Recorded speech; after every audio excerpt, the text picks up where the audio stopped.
My ex-husband crashed my daughter's funeral, demanding her $35 million inheritance. I watched him stride down that church aisle like he owned the place. 15 years of silence, apparently meaning nothing when money was involved. The man actually had the nerve to sit in the front row next to me, whispering about legal rights while my Denise lay in her casket. I'm Beverly Young, and this is the story of how I learned that some people will crawl out from under any rock for the right price.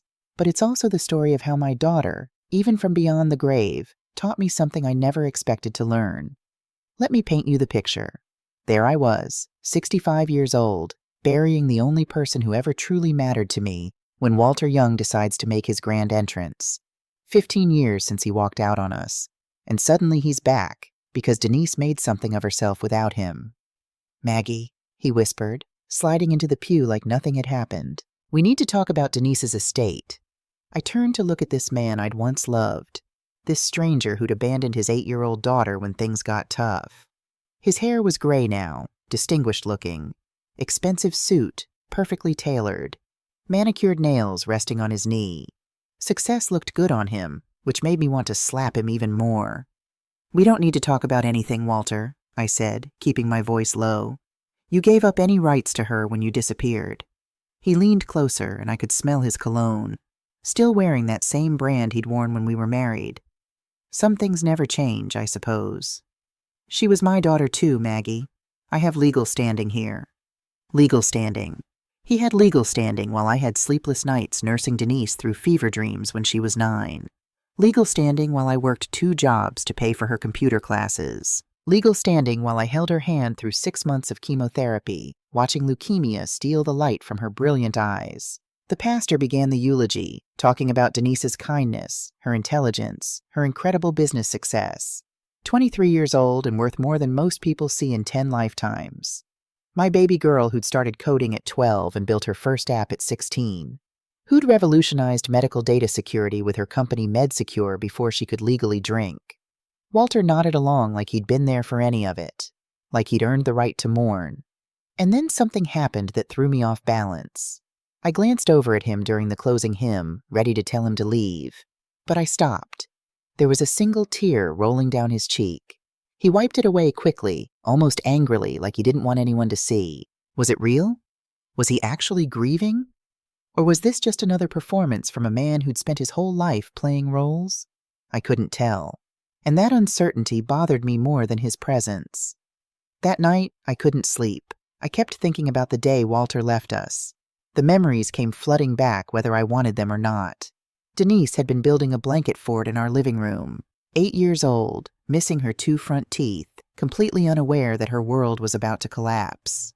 She'd invited me inside her fort for a tea party with her stuffed animals, using the good china I'd been saving for special occasions. "Daddy's been acting weird," she'd said, pouring imaginary tea for Mr. Buttons, her teddy bear. "He keeps looking at his phone and talking in whisper voices." I'd forced a smile, pretending everything was normal. But everything was far from normal. I'd found the divorce papers Walter thought he'd hidden so well. I'd known about his affair with his secretary for 3 months by then. 3 months. That's the part that still haunts me. I knew, and I said nothing. Did nothing. I kept hoping it would blow over, that he'd come to his senses, that our family would somehow survive intact. I was a coward in my own way, I suppose. "Sometimes grown-ups have big feelings, sweetheart," I'd told Denise. "It doesn't mean anything's wrong." But everything was wrong. "Maggie, we need to talk," Walter had said when he got home that evening. His voice was already distant, already gone. Denise ran to hug him like always. I watched his face carefully, looking for guilt, for sadness, for anything. What I saw was impatience. He wanted to get through an unpleasant task. That's when I knew our marriage wasn't ending because he'd fallen out of love with me. It was ending because he'd never really loved either of us at all. Or so I thought at the time. "Denise, honey, go play in your room for a few minutes," I'd said, my voice surprisingly steady. "Daddy and I need to discuss some boring grown-up stuff." She'd skipped away, humming to herself, still living in a world where parents worked things out and families stayed together. 5 minutes later, that world would be gone forever. "I'm leaving," Walter had said without preamble. No apology, no explanation of the affair, no acknowledgement of what this would do to Denise. "I filed for divorce. I'll be out by the weekend." What about Denise? I'd asked, though I already knew the answer from his expression. She'll be better off with you. Kids need stability. And Linda and I are planning to travel, build a life together. Denise would just complicate things. Complicate things. Our daughter, his flesh and blood, would complicate his new life with his secretary. I'd wanted to scream, to throw something, to make him understand what he was destroying. Instead, I'd nodded quietly and started planning how to tell an 8-year-old that her daddy was choosing someone else over her. The weekend came and went. Walter packed his belongings with ruthless efficiency, kissed Denise's forehead like he was leaving for a business trip, and walked out of our lives. What I didn't know until years later was this. He sat in his car in our driveway for 30 minutes before driving away. I never looked out the window to see it. Maybe if I had, things would have been different. Maybe not. Denise stood at the window for 3 hours that first night, convinced he'd forgotten something and would come back for it. Maybe he'll remember Mr. Buttons, she'd whispered. Daddy gave him to me for my birthday. But Walter never came back. No phone calls, no birthday cards, no Christmas presents. Complete radio silence while I worked 2 jobs and Denise learned not to ask about her father anymore. And now, 15 years later, here he was, perfectly groomed, legally prepared, ready to claim his share of the fortune Denise built while missing him every single day of her life. The morning after the funeral, I was sitting in my kitchen drinking coffee that tasted like sadness when the doorbell rang. Through the peephole, I could see Walter standing on my porch with a thin man in an expensive suit carrying a leather briefcase. Lawyers, of course. He'd wasted no time. I took my time answering, finished my coffee, checked my hair in the hallway mirror. Not because I cared how I looked to Walter, but because showing up looking like death would give him ammunition. I'd learned a long time ago that dignity was sometimes the only weapon you had. Maggie, Walter said with his politician smile when I opened the door, I'd like you to meet Thomas Mitchell, my attorney. We were hoping we could have a civilized conversation about Denise's estate. How civilized can we be, Walter? I asked, not inviting them in. You haven't spoken to Denise in 15 years, and now you want her money? Thomas Mitchell stepped forward. Professional polish, legal intimidation, but something in his expression suggested he wasn't entirely comfortable with this case. Mrs. Young, I understand this is an emotional time, but there are legitimate legal questions that need to be addressed. Mr. Young maintains he has parental rights. Maintains. I caught the careful word choice. That's interesting phrasing for something that should be a straightforward legal fact. Mitchell shifted slightly. I caught Walter shooting him a warning look. The law regarding parental rights can be complex, Mitchell continued. We're here to discuss a reasonable settlement that avoids costly litigation.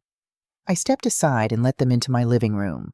Not because I wanted to, but because this conversation needed to happen somewhere private, and because I needed to know what Walter was really up to.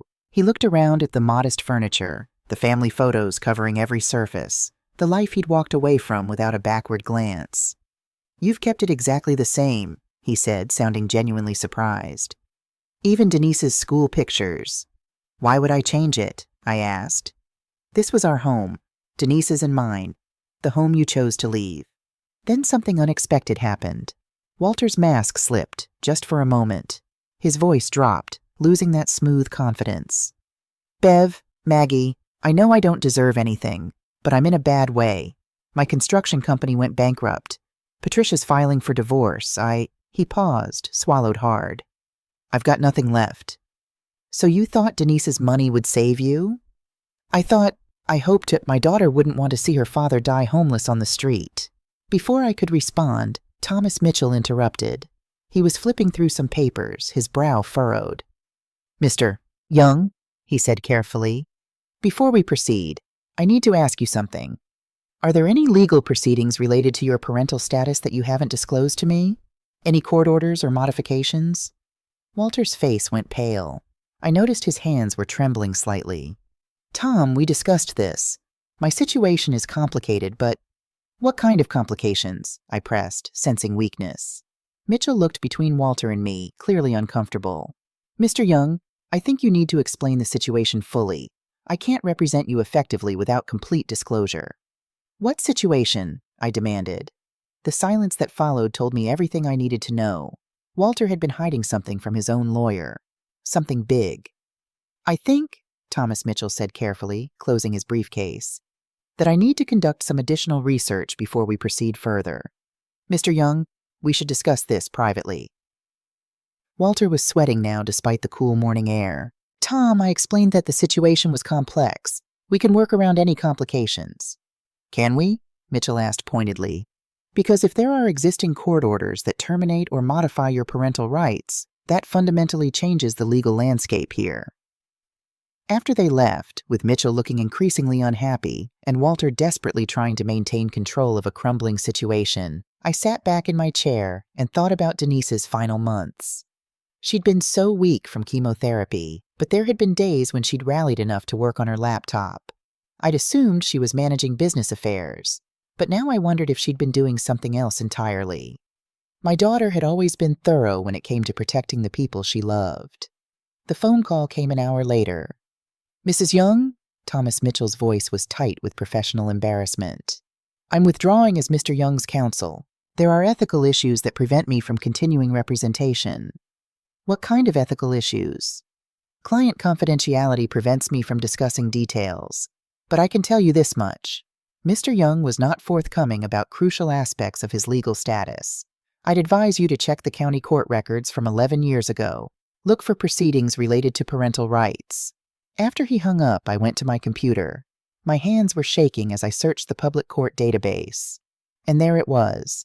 In re, termination of parental rights. Walter Young, petition filed. Date, petitioner, Walter Young, voluntary. Order, granted. I read it 3 times to make sure I understood. Walter had voluntarily terminated his parental rights to Denise 11 years ago. Not because the court forced him to, not because I'd asked him to. He'd done it himself. I remembered now. 11 years ago, I'd hired a lawyer to pursue back child support. The case had mysteriously stalled. My attorney said something about changed circumstances.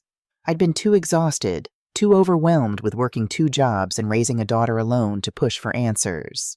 Now I understood what those changed circumstances were. Walter had legally abandoned Denise to avoid paying child support. $300 a month.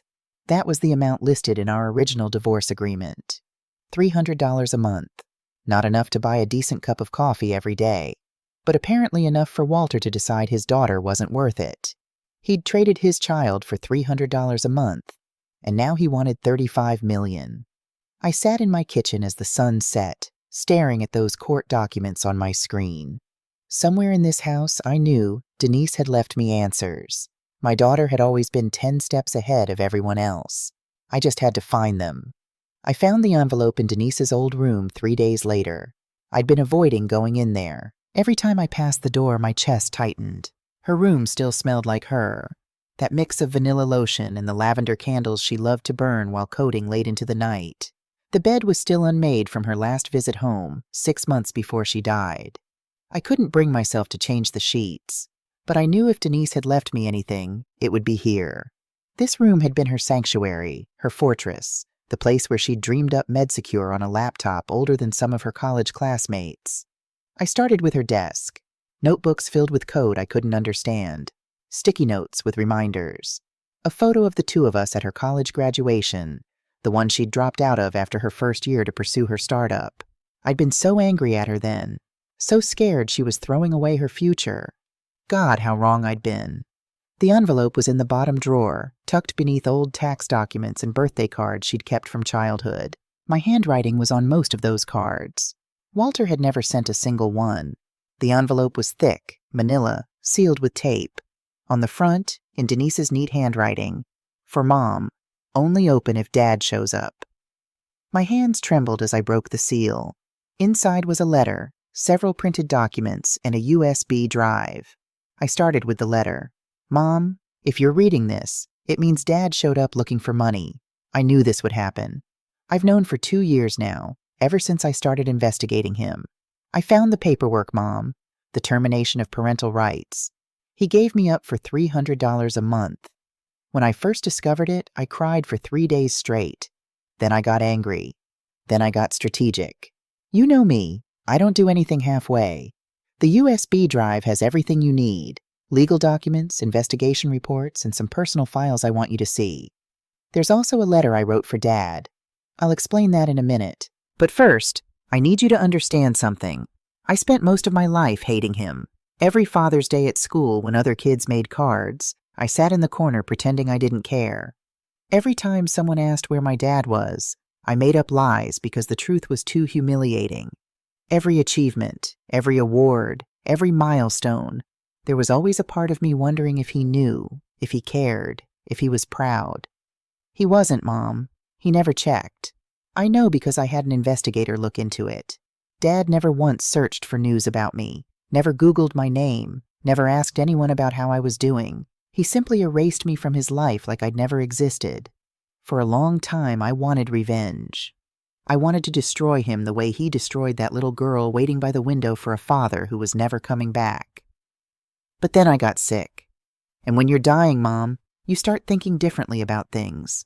Hatred is heavy. It takes up so much space in your heart. And I realized I didn't want to carry it anymore. I didn't want the last months of my life to be consumed by a man who never deserved that much of my attention. So I made a choice. I'm leaving Dad two paths. One leads to justice. One leads to something like redemption. I'm letting him choose which road he takes. I don't forgive him.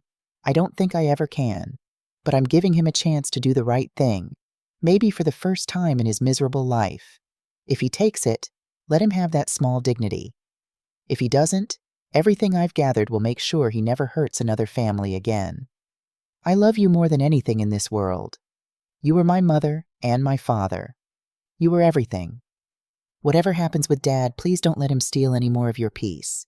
You've given enough. Forever yours, Denise. I must have read that letter 10 times. Each time I discovered something new. A turn of phrase that sounded exactly like her. A sentiment that broke my heart all over again.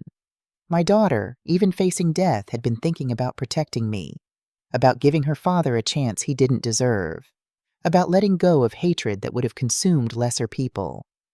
She was so much stronger than I ever was. I plugged in the USB drive. The files were organized meticulously, just like everything Denise did. There were legal documents, copies of the parental rights termination, Walter's bankruptcy filings, court records from his various business failures.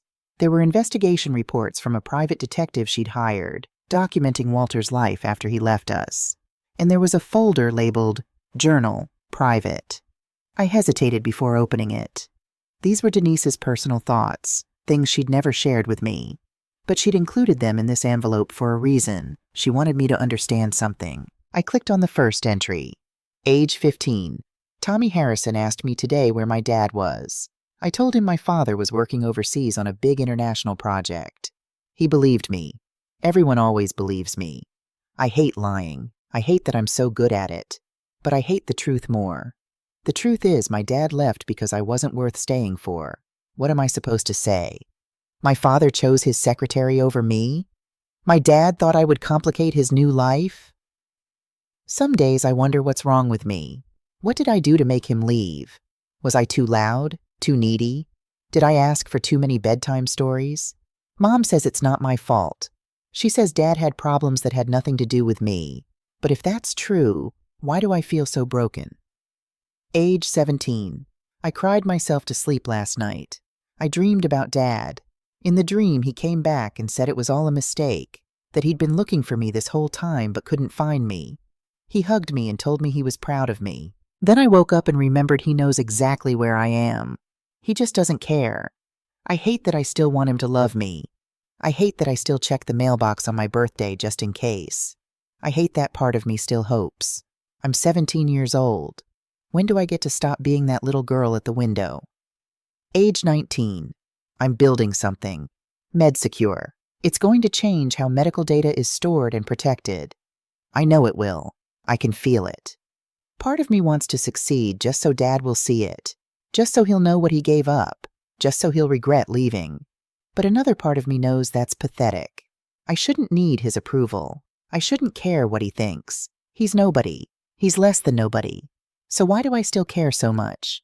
Mom says I'm going to do great things. She says I'm going to change the world. When she looks at me, I see pride and love and complete faith. Why isn't that enough? Why do I still hear Dad's voice in my head telling me I complicate things? Maybe I'm building MedSecure to prove him wrong. Or maybe I'm building it to prove something to myself. Either way, I'm going to make it work. And when I do, I'll know it was all me. Not him. Never him. I closed the laptop. I couldn't read anymore. Not yet. My daughter, my brilliant, successful, world-changing daughter, had carried these wounds her entire life. She'd built an empire while still feeling like that little girl who wasn't worth staying for, and Walter wanted to profit from her pain. The next morning, I went to see David Washington. David had been Denise's estate attorney since MedSecure's early days. He was a calm, methodical man in his early 50s, with gray at his temples and kind eyes behind wire-rimmed glasses. Denise had trusted him completely. "Mrs. Young," he said, rising to shake my hand as I entered his office. "I'm so sorry for your loss. Denise was an extraordinary young woman." "Thank you, David. She spoke very highly of you." He gestured to a chair across from his desk. "I've been expecting you. Denise prepared me for the possibility that her father might appear after her death." "So you know about Walter's claim?" David nodded. "I know about his attempt at a claim. I also know it has no legal standing whatsoever." He opened a folder on his desk. Denise was very thorough. She documented everything: the voluntary termination of parental rights, the years of non-contact, the complete absence of any relationship. Mr. Young has no more legal claim to her estate than a stranger off the street. That's what I thought, but he's still pushing. He can push all he wants. The law is clear. David paused, studying me. But there's more to this than just the legal situation, isn't there? I told him about the letter, about the 2 paths Denise mentioned, about her wanting to give Walter a chance at redemption. David listened carefully, then reached into his desk drawer. "Denise gave me something," he said, pulling out a sealed envelope. "She made me promise to deliver it to her father only if he pursued inheritance claims all the way to court.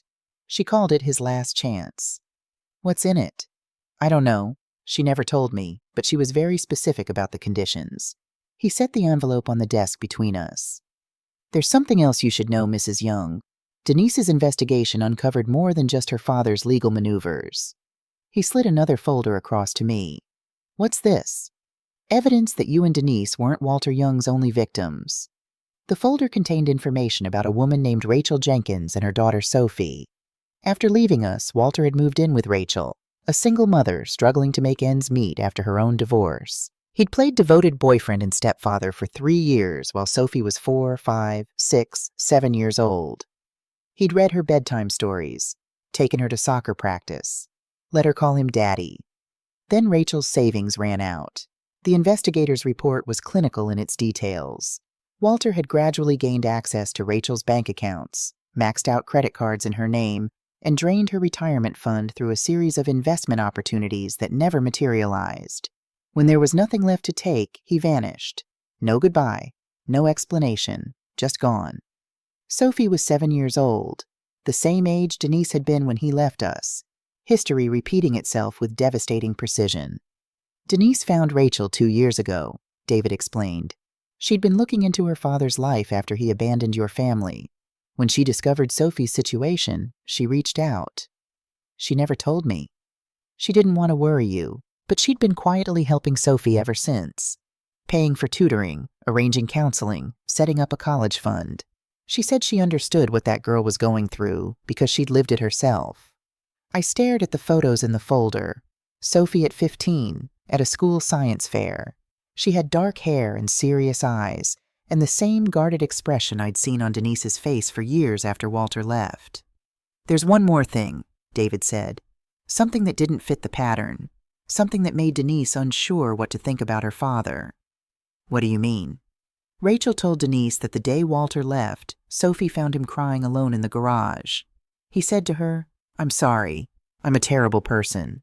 You'll be better off without me.' Then he drove away." I sat back, processing this. It didn't change what Walter had done. It didn't excuse the abandonment, the theft, the years of pain. But it complicated the picture I'd built in my mind of a man incapable of remorse. Did Walter know he was hurting people? Did he feel guilty about it? And if he did, why did he keep doing it anyway? That evening, I opened the second file on Denise's USB drive, the letter she'd written for Walter. "Dad, I'm not sure what to call you." Dad feels too intimate for someone who sold me for $300 a month. But Walter seems too cold for the man who used to carry me on his shoulders at the county fair. I remember those days. Did you know that? I remember you teaching me to ride a bike. I remember you reading Goodnight Moon until I had it memorized. I remember thinking you were the strongest, bravest man in the whole world. I was 8 years old when you left. I'm 23 now, and I'm dying. Leukemia. The doctors say I have a few months at most. I spent 15 years wanting to hurt you the way you hurt me.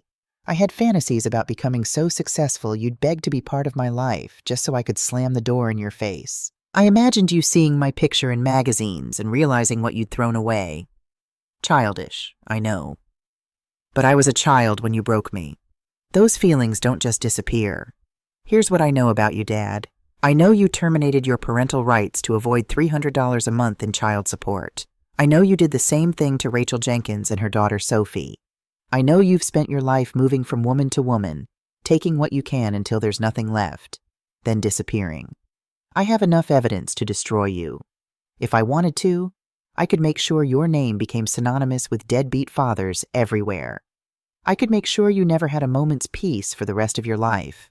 But I don't want that. I'm dying, Dad, and I've discovered that holding on to hatred is exhausting.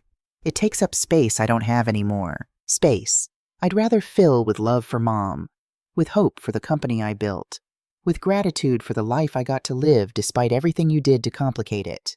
So I'm giving you a choice. Path 1. Walk away. Don't pursue Mom for inheritance money. Don't make her life harder than you already have. In exchange, my estate will fund Sophie Jenkins's college education. You'll have done one good thing, even indirectly, for a child you abandoned. Path 2. Keep pushing. Take this to court. Fight for money you have no right to. And everything I've gathered, every document, every testimony, every piece of evidence about who you really are, will become public record. You won't just lose the case. You'll lose any shred of dignity you have left. I'm not offering forgiveness. I'm not capable of that. But I'm offering you a chance to choose differently than you've always chosen. For once in your life, Dad, do the right thing. Not because you'll get something out of it. Not because someone's forcing you, but because somewhere, deep down, there might still be a man who remembers reading Goodnight Moon to a little girl who loved him. I don't know if that man exists anymore, but I guess we'll find out. Your daughter, legally speaking, your former daughter, Denise, I sat in the darkness of Denise's room for a long time after reading that letter. My daughter had given Walter something I never could, a chance at redemption. Not because he deserved it, not because she'd forgiven him, but because she didn't want hatred to be her legacy.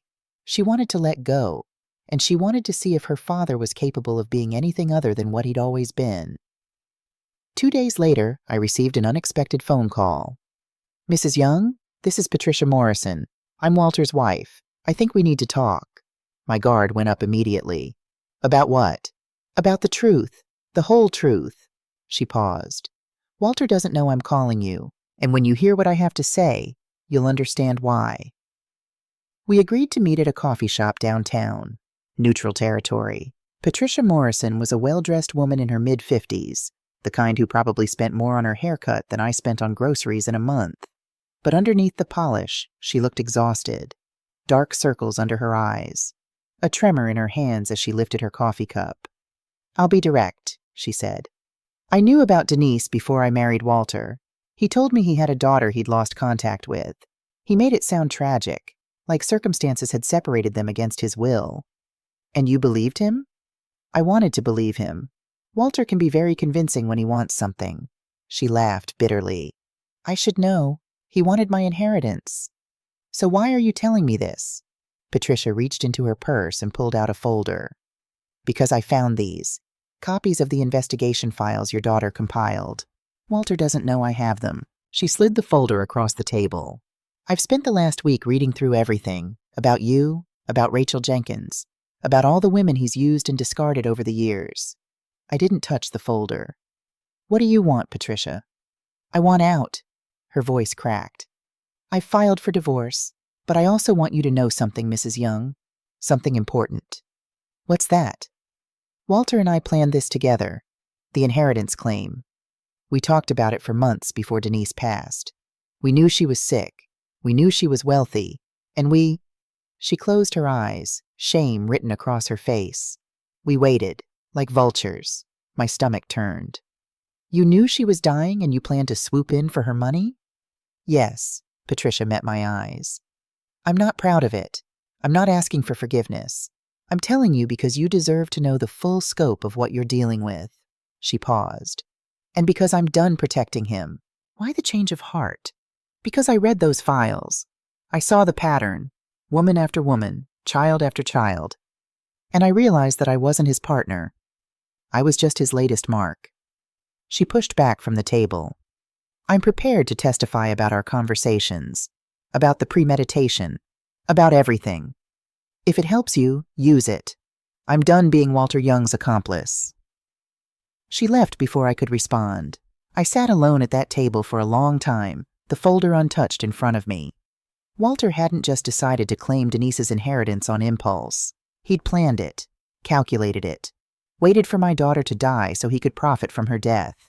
And yet, Denise had still offered him a choice. Had she known about Patricia's involvement? Had she anticipated this level of betrayal? Knowing my daughter, probably yes. She'd always seen people more clearly than they saw themselves. The question now was, what would Walter choose? The answer came a week later at a conference table in David Washington's office. Walter arrived with a new lawyer, a young man named Kevin Barnes, who clearly hadn't done his homework on the case. Walter looked terrible, unshaven, rumpled, desperate. The polish was gone. The confidence was gone. All that remained was a man running out of options. My client is prepared to reduce his claim to $5 million, Barnes announced. A reasonable settlement to avoid prolonged litigation. David didn't blink. Mr. Young has no legal standing to claim anything. His parental rights were voluntarily terminated 11 years ago. This meeting is a courtesy, nothing more. We can argue that the termination was coerced, Walter began. With what evidence? David opened a folder and laid documents on the table. Here's the original petition, filed by you, witnessed by your own attorney. The language is explicit. Petitioner voluntarily requests termination to be relieved of all financial obligations. He paused. You signed away your daughter to avoid paying $300 a month. That's not coercion. That's choice. Walter's face went gray. I reached into my bag and pulled out Denise's letter. Before you say anything else, Walter, I think you should read this. He took the envelope with shaking hands. The room fell silent as he read. I watched his face change. First confusion, then recognition, then something that looked almost like pain. Real pain, not performed. When he finished, he read it again. She knew, he whispered. She knew everything. Denise was always smarter than both of us put together, I said. She gave me a choice. His voice broke. She was dying, and she gave me a choice to do the right thing. And He looked around the room, at his lawyer, at David, at me. And I was going to fight for her money anyway. Kevin Barnes leaned forward. Mr. Young, we should discuss— No. Walter stood abruptly, the letter still clutched in his hand. No more discussions. No more claims. I'm done. Walter, Barnes protested, you can't just— I said I'm done. He was shaking now. I've spent my whole life running from who I am, telling myself stories about why I left, why I couldn't stay, why everyone else was the problem, never me. He looked at me, and for the first time in 15 years, I saw something genuine in his eyes. She called me Dad, in this letter. After everything I did, she still called me Dad, and she gave me a chance to be something other than what I've always been. He walked to the window, his back to us. I could see his shoulders trembling. I don't remember the last time someone believed I could do the right thing, he said quietly. I'm not sure I believed it myself, but Denise did. My daughter, who I abandoned, who I sold for pocket change, who had every right to hate me until her dying breath. She believed there might be something in me worth saving. He turned around. Tears were streaming down his face. I'm withdrawing everything. The claim, the lawsuit, all of it. I don't deserve a cent of what she built. I don't deserve to say her name. He looked at me. Beverly, I'm sorry. I know that doesn't mean anything. I know words are cheap, especially from me. But I'm sorry. I didn't respond. I didn't know how to respond. Walter walked out of the conference room without another word. His lawyer scrambled to follow, sputtering about legal implications and procedural requirements. David and I sat in silence for a long moment. "Well," he finally said, "I didn't expect that. Neither did I." Denise had given her father a choice between two paths. Against all odds, he'd chosen the one she'd hoped for. But as I would soon discover, choosing the right path and walking it are two very different things. Walter's past was about to catch up with him in ways none of us could have predicted. 2 weeks after Walter withdrew his claim, I received a phone call from David Washington. "Mrs. Young, I have news about your ex-husband. It's not related to the inheritance case. He dropped that completely, as you know. But there's been a development." "What kind of development?" "During Patricia's divorce proceedings, she turned over financial documents to her attorneys. Those documents made their way to the IRS. David paused. "Walter is being investigated for federal crimes, identity fraud, tax evasion. It appears he's been using false names and social security numbers to open bank accounts and avoid creditors for over a decade." I sat down heavily in my kitchen chair. This was it, the other path Denise had warned about, the one that led to destruction. But Walter had chosen correctly. He'd walked away from the inheritance claim. He'd done the right thing, finally, after a lifetime of wrong choices. And it still wasn't enough to save him. "The FBI is involved," David continued. "They're looking at charges in 3 states. This is serious, Beverly. He could be facing years in prison." After I hung up, I wandered into Denise's room and sat on her bed. I stared at her photo on the nightstand, that smile that could light up any room, those eyes that saw everything and judged no one. "Is this what you wanted?" I asked the photo. "Did you know this would happen?" Denise didn't answer, of course. She couldn't, but I remembered something from her letter to me. "Whatever happens with Dad, please don't let him steal any more of your peace." I'd expected to feel satisfied. Walter was finally facing consequences for a lifetime of hurting people. Justice was being served. But all I felt was tired. Tired of anger. Tired of hatred. Tired of carrying Walter Young around in my heart like a stone. He'd made his choice. He'd actually, miraculously, made the right choice. And now his past was destroying him anyway. Was that justice? Was that karma? Or was it just the sad, inevitable math of a life spent running from responsibility? I didn't know anymore. I wasn't sure I cared. A week later, my phone rang. Walter's number. I almost didn't answer. What more was there to say? But something made me pick up. "Beverly?" His voice sounded different, smaller. "I know I have no right to ask anything of you, ever, but I need to see you. One time, before everything happens." "Why?" "Not to ask for forgiveness. I know I don't deserve that." He took a shaky breath. "I just want you to understand. Once, and then I'll disappear from your life forever. I promise." Every instinct told me to say no, to hang up, to let Walter face his fate alone, the way he'd left Denise and me to face ours. But Denise's words echoed in my mind. Holding on to hatred is exhausting. It takes up space I don't have anymore. "The coffee shop on Pine Street," I said. "Tomorrow at 3. "Thank you, Beverly. Thank you." He was already there when I arrived. The man sitting at that corner table barely resembled the polished Walter Young who'd walked into my daughter's funeral demanding money. His clothes were wrinkled. His face was gaunt. He looked like he'd aged 10 years in 2 weeks. He stood when he saw me, an old-fashioned gesture from a man who'd forgotten how to be genuinely courteous decades ago. "Thank you for coming," he said as I sat down across from him. I almost didn't. "I know." He wrapped his hands around his coffee cup but didn't drink. "I've been trying to figure out what to say to you. I've rehearsed 100 speeches in my head, but they all sound like excuses. And I'm done making excuses. Then what do you want to say?" Walter stared at his coffee for a long moment. When he finally spoke, his voice was barely above a whisper. "Have you ever wondered why I really left? I've wondered about nothing else for 15 years. It wasn't Linda. She was just convenient, an escape hatch." He finally looked up at me. "The truth is more pathetic than that." "I'm listening." "My father left my mother when I was 6 years old." Walter's jaw tightened. "He said he was going out for cigarettes. He never came back.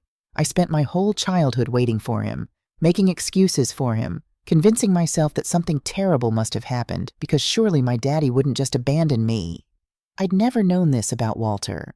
In all our years of marriage, he'd rarely talked about his family. I'd assumed it was just private. Now I realized it was a wound he'd never allowed to heal.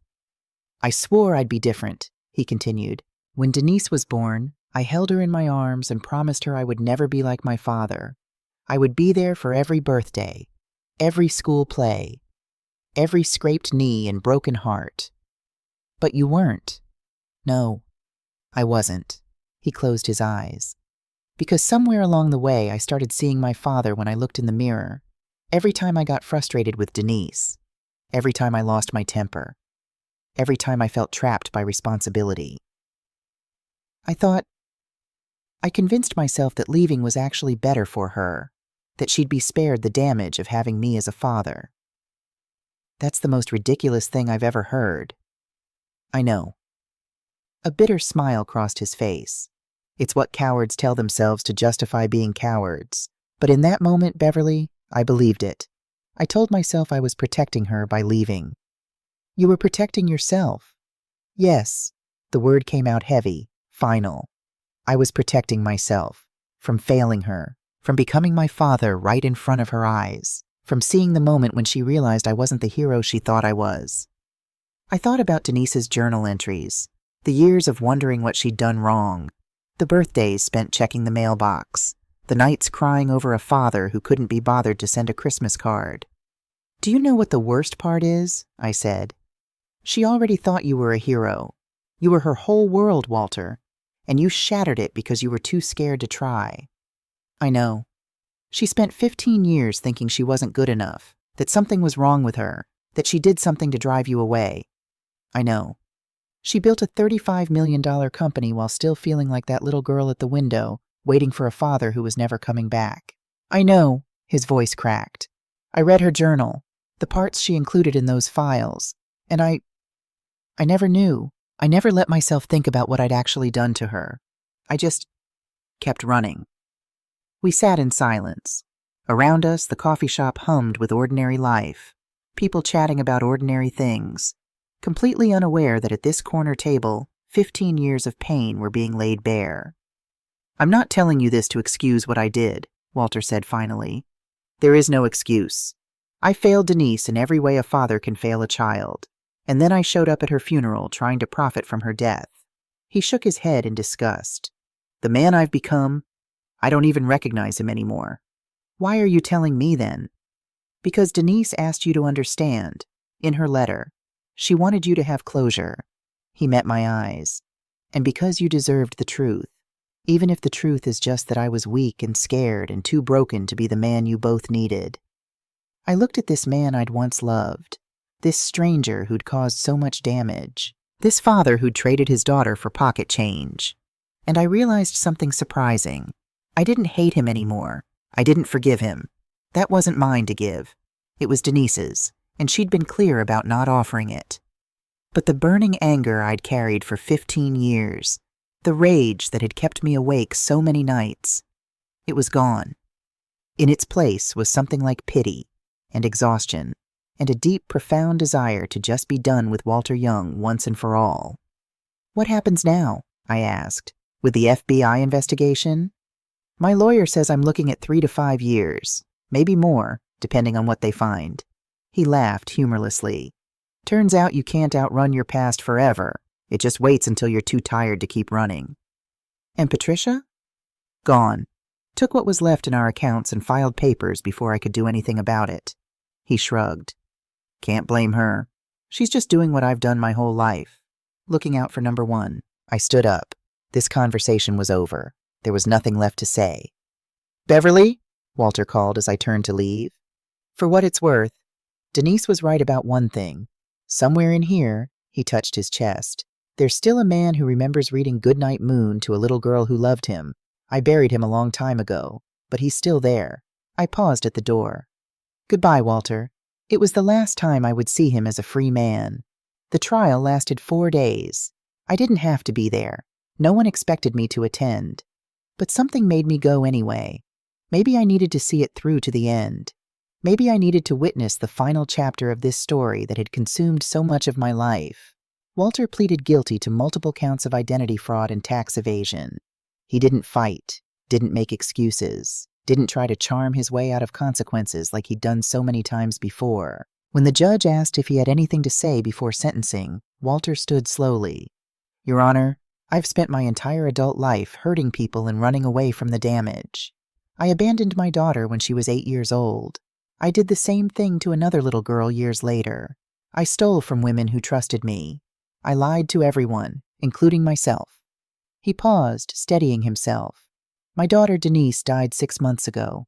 She was 23 years old. She was brilliant and kind, and she built something amazing with her life, despite everything I did to damage her. Before she died, she wrote me a letter. She gave me a chance to do one right thing, and I almost didn't take it." His voice broke. "I'm not asking for mercy, Your Honor. I'm asking for accountability. For the first time in my life, I want to face what I've done instead of running from it. Whatever sentence you give me, I'll serve it, because I'm tired of being the man I've been. And maybe when I get out, I can figure out how to be something else." The judge sentenced him to 3 years in federal prison, followed by 2 years of supervised release and full restitution to his victims. As they led him away in handcuffs, Walter turned and looked at me. Just for a moment, he mouthed 2 words. "Thank you. I didn't understand." "Thank you for what? For coming? For listening? For giving him the chance to explain himself?" Later from prison, he would send me a letter that made it clear. "Thank you for being there. Thank you for letting me explain, even though you didn't forgive me. Thank you for raising Denise to be the person she became. Someone who could look at the man who hurt her and still believe he might be capable of something better. I wasn't a father to her, but you were everything. Mother, father, champion, friend. She became extraordinary because of you, Beverly, never because of me. I don't expect you to write back. I don't deserve it. But I wanted you to know that for the first time in my life, I'm facing what I did instead of running from it. And that's because of Denise, because she gave me a choice, and I finally chose right." I read that letter once. Then I put it in a drawer with Denise's things. I didn't write back. There was nothing left to say. 1 year later, I stood on a stage in a university auditorium, looking out at 50 young faces. Each of them had received a scholarship from the Denise Young Foundation, the organization I'd built with her inheritance money to help children affected by parental abandonment. Sophie Jenkins sat in the front row. She was 17 now, about to start her freshman year of college on a full scholarship. Her mother, Rachel, sat beside her, dabbing tears from her eyes. "Good afternoon," I began, my voice steadier than I'd expected. "My name is Beverly Young. I'm Denise's mother, and I'm here to tell you about the remarkable young woman who made this moment possible."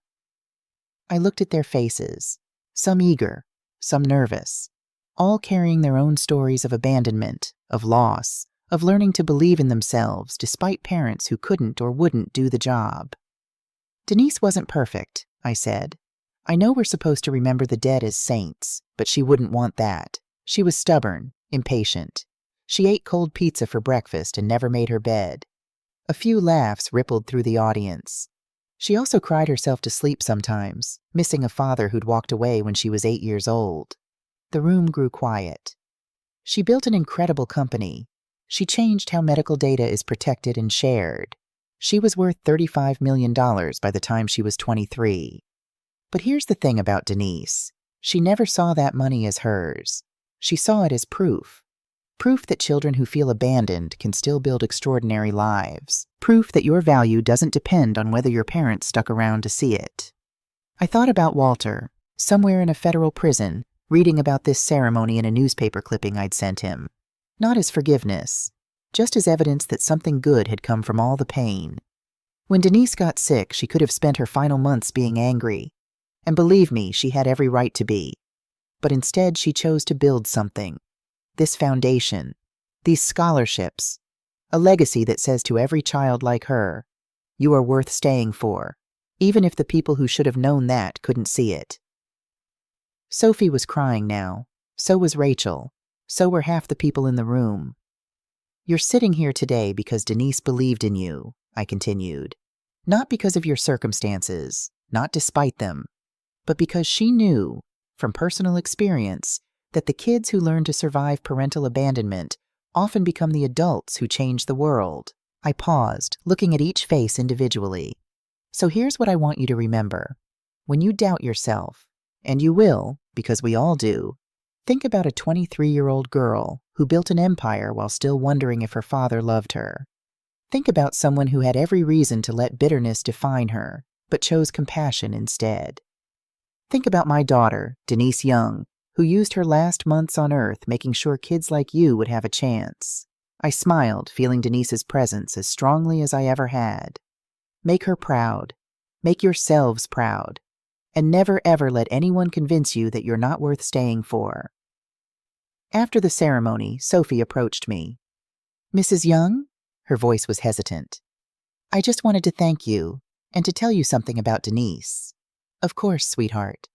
She emailed me once a week for almost 2 years, every Sunday night, just checking in, asking about school, telling me about her work.